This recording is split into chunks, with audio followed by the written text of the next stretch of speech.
Welcome to me ranking the CDL 2023 teams week 1 from 12 to 1, from worst to best. Let's get right into it.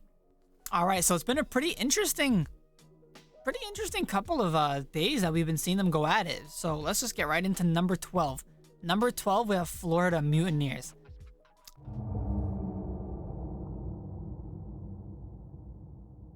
I know. A lot of people might be thinking a different team for last, but Florida's definitely got that last spot. Oh my gosh. I cannot believe how bad they are this year. Before watching them play, I had them in the 8th spot, 8th place. And now after watching them, I brought them from 8th to dead last, number 12. They are super lost. They have no defense on control, no defense on search, no defense on hardpoint. The second they lose Hill on a hardpoint, don't expect them to get it back or anywhere near it. When they're playing in search, they barely get the chance to plant. If they do, don't expect them to remember they planted it, because the way that they play makes it seem like they don't even remember that they planted it. When they're playing control, don't expect them to defend the hill. The second the enemy team gets a tick on any of the sites, they don't know what to do with themselves. It's sad. It's sad to watch. Then they're just running and hiding in their spawns, or they're trying to set up for the next hill, and then their setup just gets completely annihilated 2 seconds into them rotating. So this team is just falling apart. They're a complete wreck. And just watching them play, I can't believe they're even a pro team at this point. Like, it's sad, but I can't believe that those are professionals when I watch them.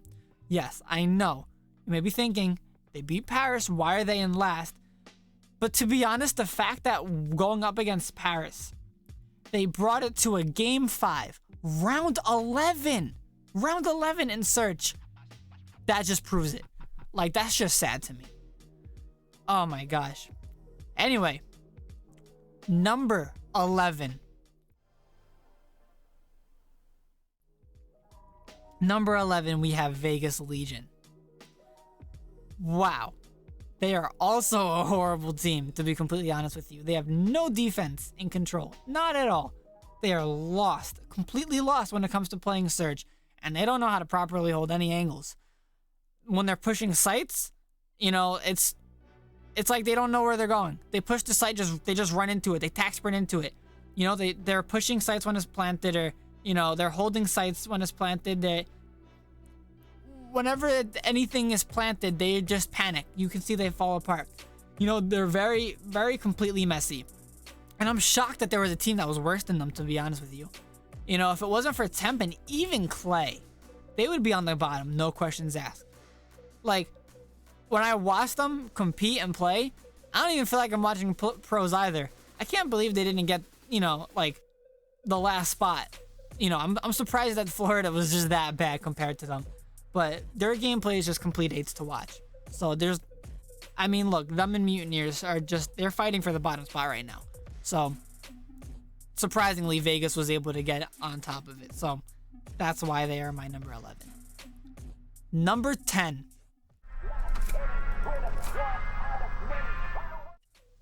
Number 10, we have LAG. On paper, I would say they're a pretty solid team. You know, you look at their lineup and I look at them and I'm like, you know, they can pull off maybe some good plays. Maybe they could be like a top 6-7 team. Yeah, they did beat Seattle. But that was strictly on just situational occurrences, and it had nothing to do with their skill. They played horrible. They played absolute horrible on hardpoint. They got 126 points on the first one for map 1, and then on map 4 they only got 91. That's basically like playing scrap time, and only scrap time.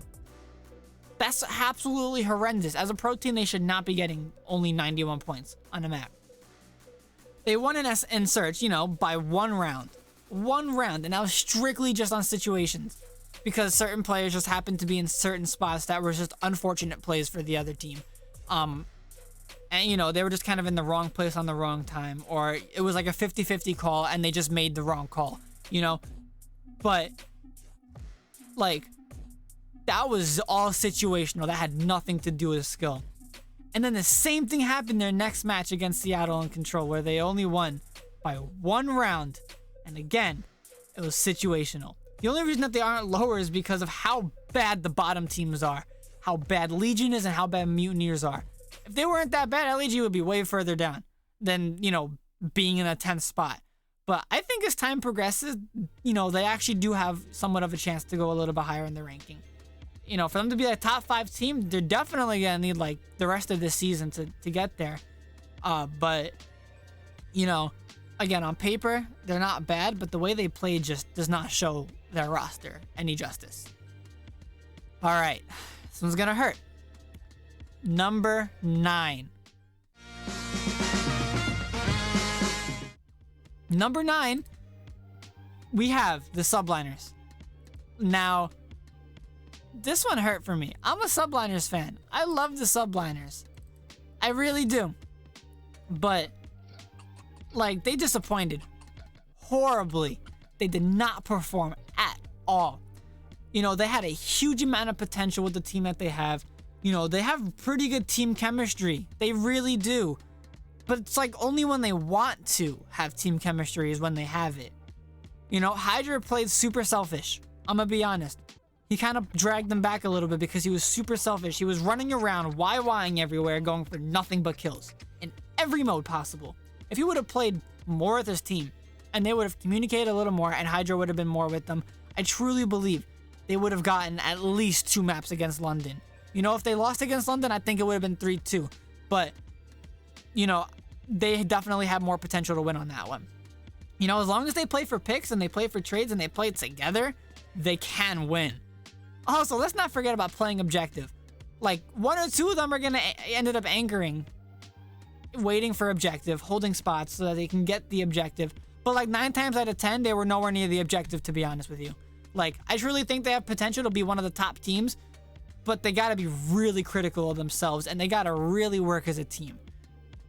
Because they didn't.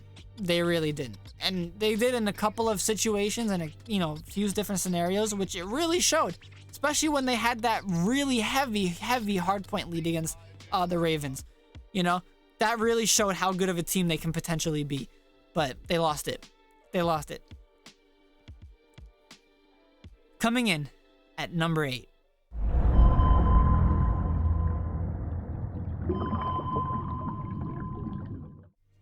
Number 8, we have Seattle Surge. This is a disappointment to me too. Seattle on paper has a pretty solid team. But they play like it's a free-for-all. They can definitely improve. They have a pretty good hardpoint. Their hardpoint is pretty solid. But they need to improve on their team chemistry. Every other game mode they're decent at. So they do have the potential to grow in that. They have the potential to grow in their skill and in a lot of different places. But for now, there's really not a lot to say about them because they aren't a bad team. But all the teams I'm going to be listing above them, they definitely can't compete with. And that's just the unfortunate situation that they're in. They're not a bad team, but they can't compete with a lot of these top teams that I'm about to, list. For example, this number 7 spot, which is going to upset a lot of you. Number 7, Atlanta FaZe. Atlanta should be way higher. I really think they should be way higher. Look at the roster they have. Simp, aBeZy, top tier players. Cellium, top tier player. Slasher, top tier player. But this year they fell apart. They were not playing all together like they have been the previous years. They're, usually they play very ratty and very aggressive at the same time, where they'll be in corners, but then they pop out and they just piece the entire team. And that ratty but aggressive play works very perfect for them. But this Call of Duty's playstyle has changed a little bit. It's a little bit slower, so it's hard for them to be ratty and aggressive. And it's made them choose between either being ratty or being aggressive, and it's hurting them a lot. They had a pretty good hardpoint, had a pretty decent SND, but when it comes to control, it was horrible. Horrible. That control was that turnaround, and then honestly, I feel like it wrecks their mentality. They're definitely going to improve as the season goes on, but for now, they're definitely not performing as they should, and I know this is definitely getting a lot of you guys mad right now. And I don't care, because it's the truth. They're not a top 3 team, not a top 5 team, not even a top 6 team. They got number 7. They deserve it for now. And look, they're going to improve. That's how FaZe is. They're going to improve. They are a good team. But for now, they They forgot how to play. I feels like they kind of forgot how to play, especially when they were going up against Boston. All right. Number 6. Number 6, we have Optic. Man, this might upset some of you guys. Maybe it might surprise some of you guys. I don't care what it does to any of you guys. You know, Optic, despite the controversy over the SAE call against Rocker, they're a great team. They were fragging out. They were popping off and played super well.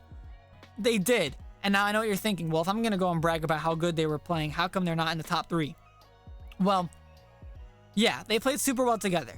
Yes, they have an incredibly stacked roster. You know, they have that going for them. But their mentality is going to cost them a lot. You know, they forfeit the match because they were salty against Rocker, you know? Rocker, looking back on the replay from Cammy's POV, like, I don't blame them for wanting to challenge that, but Optic could have replayed it and probably beat Rocker in that map. But they let their egos get to them. They were more focused on their ego. They were more focused on their reputation than the actual gameplay overall. They just got so salty and so upset over it that they forfeit? They forfeit? Tell me a team you know that forfeits. I don't. Especially not Optic. It was unbelievable to me when they forfeit. Unbelievable. I could not believe it. I couldn't. And that brought them down tremendously. I honestly wanted to put Optic lower because, well, if you think about it, technically they lost 250-0 against Rocker because they forfeit when it was going to be a hard point. And forfeiting puts you really low. You should lose like the CDL points, honestly. But no, they fell apart when it comes to their mentality, you know? Again, they really could have beat Rocker. They probably would have beat Rocker. There was a really good chance they were going to beat Rocker. But they got super demotivated and angry, and they got more. Now they're going to be more focused on revenge rather than improvement, which is why I'm keeping them in that 6th spot for a little bit, you know?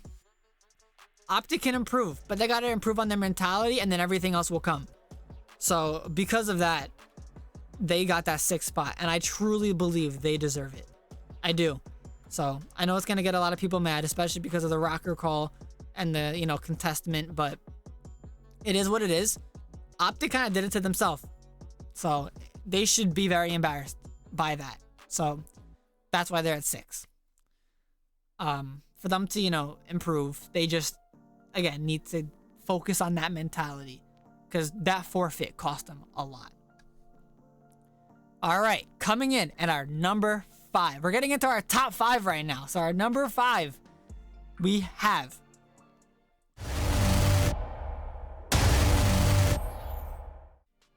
Boston Breach at number 5. Now, I know what you guys are thinking. You know, they beat FaZe. Shouldn't they be higher? No. Like, yeah, Breach beat FaZe, but to be completely honest with you, it was mainly because FaZe didn't play that good. Now, Boston did play really good. They played really good, especially against FaZe, you know? They really shined against them. And they play very well as a team. This is why they're at number 5. Boston plays very well as a team. But I'm going to be honest, there were a lot of... The reason they're at number 5 and not anywhere higher is because there's a lot of points that I'm watching that they just feel stiff. They are stiff, you know? And they kept giving up a lot of crucial positionings in certain points in different maps, especially hardpoint and control. But regardless of that, that was at some points. That was not overall. So overall, they're a very balanced team, and they do play very well. Hence why they deserve that top 5 spot. Now, number 4.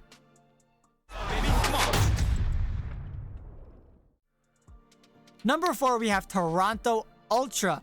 Now, I know they had a really good matchup, and like they really played really well. I was shocked at how they played. They were able to hold their points. They were holding picks. They were constantly getting trades.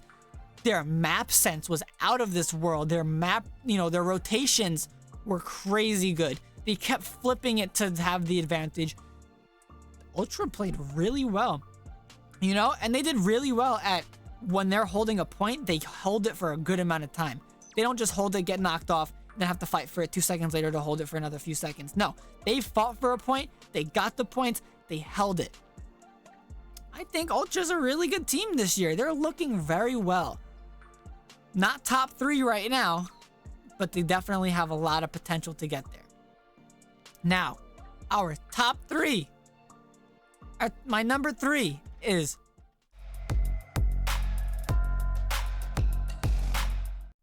Ravens. Ravens. Wow, I was so surprised that the Ravens were at number 3. They surprised me. They played very well. You know, they had incredible chemistry. Oh my gosh.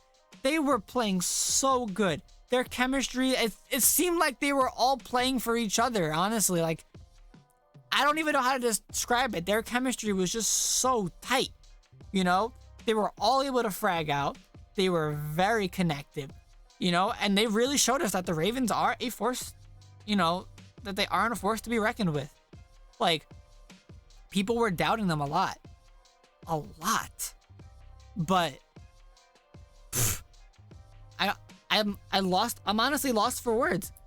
Ravens came out, showed people what's up, and they played an incredible match. So, look out for the Ravens. They're going to be a top team this year. Now, number 2. There are 2 teams left. Number 2. I chose Minnesota Rocker. Now, this might be a disappointment for some. A lot of people are going to be upset that Rocker is placed at this high, to be honest with you. I really think people will. You know? Despite the controversy over that SAE call from Cammy, you know, during the Optic game, they have a stacked lineup. Their lineup is beefy. You know, they are a powerhouse of a team, and they are always come clutch. Like, they're always able to clutch everything. I don't know how. Like, I'll be watching them and I'm like, wow, how are they throwing? And then all of a sudden, bam, they bring it back. And I don't get it. You know, they have an incredible search and destroy. They are amazing at it. They were the first team to 6-0 this year, and it was to Optic, the team I was just bragging about that was able to frag out. And this was before the mentality crashed. You know, they can very easily become a number 1 seed this year. You know? So, I don't care what the controversy says. They deserve that number 2 spot. Rocker is a top tier team. They are a definition of a professional team. So, I'm gonna keep rooting for them. I don't care about the controversy. I don't care how anyone's feelings are towards them. You can't deny how good they are, because they're just that good.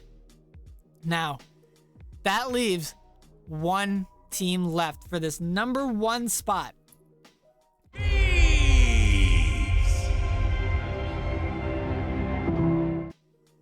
And that's the LA Thieves. This might come as a surprise to you, so some of you guys, this might not. There's not really a lot that I even have to say about LA Thieves, you know? Like, they had a great year last year for Vanguard. And I haven't brought up Vanguard like once this entire video, and there's a reason being. Because all these teams kind of just shifted and changed, and this is a very different game than Vanguard, you know? But they had a great year last year. You know, they won. They have the same team as last year. And they are like the most connected team and most consistent team so far. That's why I brought up last year. They did so good last year, then they came into this year and they also did very good. They are very consistent. They are. That's why they're at the number 1 spot. You know, I wasn't watching them like, whoa, no way they're this good. And I wasn't watching them like, all right, I thought they'd be better. No. I watched them and that was exactly what I expected. They are very consistent this year, you know?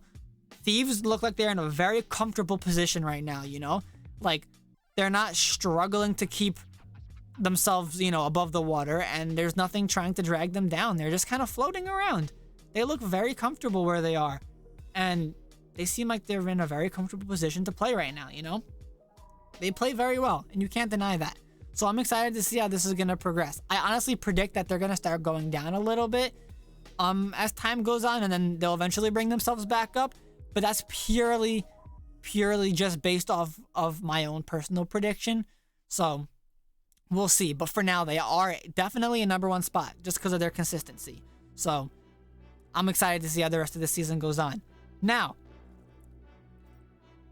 before this video ends, disclaimer, this is all just based off of my opinion. So if you don't agree with it, I don't care. I really don't care. You want to debate it? Go right ahead. I don't care. But at the end of the day, we're all here for the same reason. That's because we love the game. We love the game. We love playing. We love watching. So I hope you guys enjoyed this video. And if you guys enjoy it, maybe I'll do another one for week 2 to see if anything changed. So that was my little breakdown and little analysis on, my ranking. And yeah, have a great day, afternoon, night, wherever the hell you are. Have a good one. Peace.